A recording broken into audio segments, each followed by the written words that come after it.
தெய்வீக அன்பர்கள் அனைவருக்கும் இனிய வணக்கம். இன்று நாம் விஷ்ணு சகஸ்ரநாமத்தில் அடுத்த சில நாமங்களை பார்க்கலாம். ஓம் பயநாசனாய நமக. பயத்தை போக்கக்கூடியவன், நம்முடைய பயத்தை போக்கக்கூடியவன். பெரியவர்கள் சொல்வார்கள், இடி இடிக்கும்போது அர்ஜுனாய நமக கிருஷ்ணாய நமக என்று கூறு என்று. ஏனால் கிருஷ்ணன் வேகமாக தேரை ஓட்டிக்கொண்டு போகிறானாம். குழந்தைகள் அர்ஜுனாய நமக கிருஷ்ணாய நமக என்றால் கிருஷ்ணன் தேரை மெதுவாக ஓட்டுவான் என்பார்கள். எல்லாமே ஒரு நம்பிக்கையின் அடிப்படை தான் என்றாலும் இந்த உலகத்தையே இயக்கக்கூடியவன் ஸ்ரீ கிருஷ்ணன். கிருஷ்ணா கிருஷ்ணா என்று கூறினால் ஓடி வருவான் கிருஷ்ணன். நாம் எதுக்காக கூப்பிட்டோம், ஏன் என்று சொல்ல வேண்டிய அவசியம் இல்லை. கிருஷ்ணா என்று கூப்பிட்டால் போதும். கோபியர்களில் ஹரிணி என்ற ஒரு பெண் எப்பொழுதும் கிருஷ்ணா கிருஷ்ணா என்று தான் கூறிக்கொண்டிருப்பாள். அவளுக்கு ஏனோ கிருஷ்ணா என்று கூறினால் ஒரு மகிழ்ச்சி.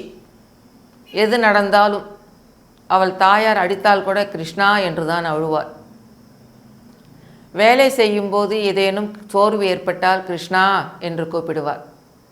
கிருஷ்ணா கிருஷ்ணா என்பதுதான் அவளுடைய நாமமாக இருந்தது. அவள் மரணப்படுக்கையில் இருக்கும்போது தன் உணர்வெல்லாம் நீங்கி கிருஷ்ணா என்ற வார்த்தையை கூட உச்சரிக்க முடியவில்லை. ஆனால் அங்கு அருகில் கிருஷ்ணன் நிற்கிறான். கிருஷ்ணா, நான் உன்னை அழைக்கவே இல்லையே, நீ எப்படி என் அருகில் வந்தாய்? இத்தனை வருடமாக நீ அழைத்தபோது நான் உள்ளத்தில் தானே இருந்தேன். நீ வாய் வார்த்தையாக என்னை கூப்பிட வேண்டும் என்று இல்லை. உன் உள்ளத்தில் உறைந்து போய் கிருஷ்ணா என்ற நாமம் அந்த உருவத்தோடு பதிந்திருக்கிறது.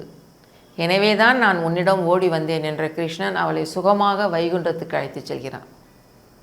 பயங்களை போக்கக்கூடியவன் அர்ஜுனன் குருஷேத்திர யுத்தத்தில் தன் எதிரில் நிற்கும் உறவினர்களை பார்த்து பயந்து நடுநடுங்கி விடுகிறான். எவ்வளோ பெரிய பாவத்தை செய்ய இருந்தேன். என்னுடைய தாத்தா, சித்தப்பா, மாமா, சகோதரர்கள் என்று இவர்களை கொல்லவா நான் வந்து நிற்கிறேன்? எனக்கு மிகவும் பயமாக இருக்கிறது. நான் இவர்களை எப்படி கொல்லுவேன்? இவர்களை கொன்றுவிட்டு நான் என்ன செய்ய முடியும்? இந்த பாபத்தை நான் எங்கு தொலைப்பேன் என்று மனம் உருகி அழுது புலம்புகிறான். அழுகிறான், பயத்தில் அழுகிறான். உடல் நடுங்குகிறது, வேர்த்து போகிறது. அந்த சமயத்தில் கிருஷ்ணன் அவனுக்கு சொன்ன ஆறுதல் தான் பகவத்கீதை என்ற மாபெரும் வேதம். வேதங்களின் சாரம் அது. வேதங்கள் அனைத்தையும் நம்மால் படிக்க முடியாது. அதனுடைய உள் அர்த்தங்களை புரிந்து கொள்ள நமக்கு யாரேனும் சொல்பவர்கள், உரையாசிரியர்கள் தேவை. ஆனால் அதை புரிந்து கொள்ளும் விதத்தில் எளிமையாக சொல்கிறான் ஸ்ரீ கிருஷ்ணன். பகவத்கீதையின் சாரம் ஒன்றுதான். நான் தான் சகலமும், நடப்பது எதுவும் என் சித்தப்படிதான் நடக்கிறது. எனவே உனக்கென்று விதிக்கப்பட்ட கடமையை நீ செய். அதற்கு என்ன பலனை தர வேண்டுமோ அதை நான் தருவேன் என்கிறான். இதுதான் கீதை. இந்த உலகமே அவன் வசம். அவன்தான் சூத்திரதாரி. அவன் கையில் உள்ள பொம்மலாட்ட கயிறில் சிக்கிக்கொண்டு ஆடும் பொம்மைகள் தான் நாம்.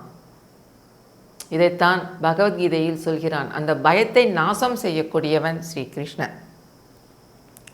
ஓம் பயநாசனாய நமக. ஓம் யோகினே நமக. ஞானமாகிய யோகத்தை அடைந்தவன். உலகமே தான். யசோதையின் வயிற்றுக்குள் தன் உலகத்தையே காண்பித்தன் அல்லவா? அந்த உலகமே நான் தான். அந்த உலகத்தில் இருக்கக்கூடிய உலகத்திலும் நான் தான் இருக்கிறேன். 14 புவனங்களிலும் இருப்பவன் யார்? தானே. என் சித்தமின்றி எதுவும் கிடையாது என்று கூறுகிறான். இதுதான் ஸ்ரீ யோகினே நமக.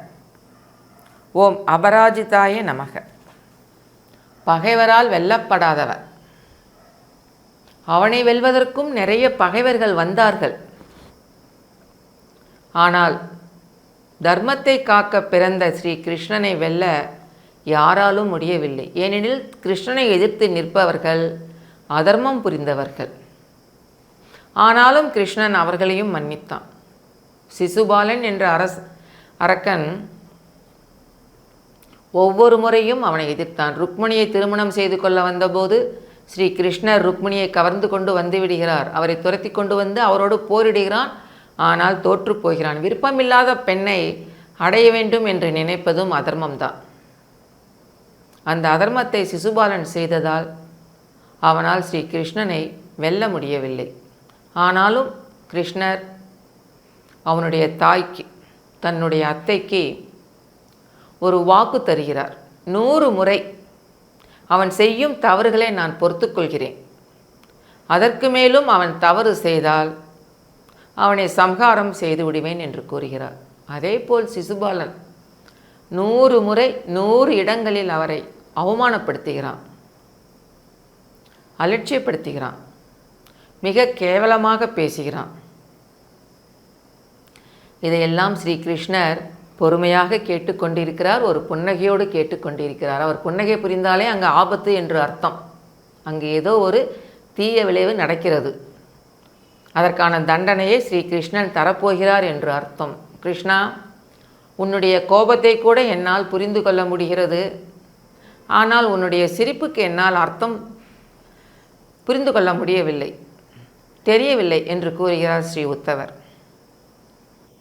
அவன் கோபப்பட்டால் சர்வ உலகமும் அழிந்துவிடும். கிருஷ்ணன் கோபப்படுகிறான் என்றால் அங்கு ஏதோ அதர்மம் நடந்திருக்கிறது என்று அர்த்தம். மகாபாரத போரில் ஒவ்வொரு முறையும் பீஷ்மரே ஜெயித்து கொண்டிருக்கிறார். அர்ஜுனன் அவரிடம் பயந்து நடுங்கி அவரை எதிர்த்து போர் புரிய தயங்கி அமைதி காக்கிறான்.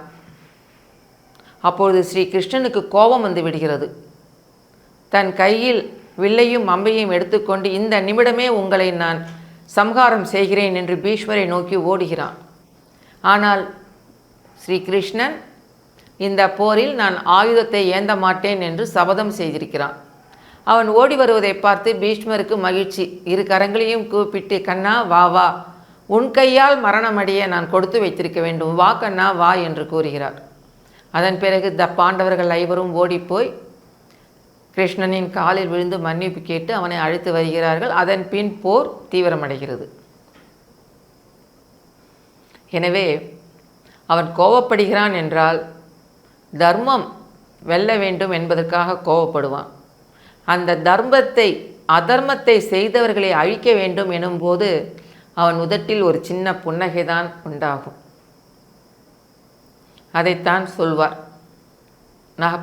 சகாதேவன். கிருஷ்ணா, நீ கோபப்படும் போது இருப்பதை விட நீ புன்சிரிப்புடன் உலாவும் போதுதான் எங்களுக்கு உன்னிடம் நெருங்க பயமாக இருக்கிறது என்பார்கள். அது உண்மை. கிருஷ்ணனுடைய புன்னகை பகைவர்களுக்கு ஆபத்தானது. ஆனால் அன்பால் அவனை கட்டி போட்டவர்களுக்கு அவர்களை வெல்வது கிருஷ்ணனுக்கு முடியாத காரியம். அதுதான் உண்மை. ஓம் அபராஜிதாய நமக. பகைவர்களால் வெல்லப்படாதவர், அன்னையாய் அந்தனாய் என்னை ஆண்டிடும் தன்மையான். அன்னையாவா, நண்பனா, சகோதரனா, தகப்பனா, சகல உறவுமாய் நம்மை ஆளக்கூடியவன் யார்? ஸ்ரீகிருஷ்ணன். இதைத்தான் ஒரு பாசுரம் கூறுகிறது. மீண்டும் நாளை பார்க்கலாம்.